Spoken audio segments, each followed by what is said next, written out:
Although perceived media bias is documented time and time again, we as the general public continue to turn to news media to get our facts about the world.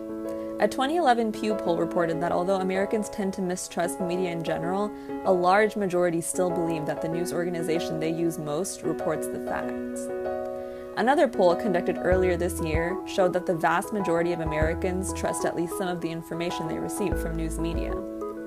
Given the role the news media plays in our understanding of the world, it is essential that we continue to analyze it for the presence of bias and look critically at what we are being told.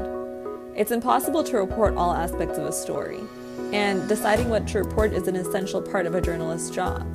Media bias, on the other hand, occurs on a much larger scale than these individual decisions. In the context of news, it can be defined as the perceived partiality of both news producers and reporters across the wider news media in the way stories are chosen and covered. Since the terrorist attacks of September 11, 2001, American news media has been accused of being biased against Muslims.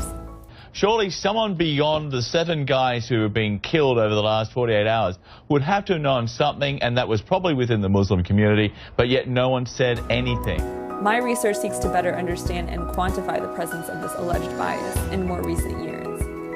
I am analyzing coverage of the 4 deadliest mass shootings in the United States in the last 5 years, 2 of which were perpetrated by Muslims and 2 of which were not.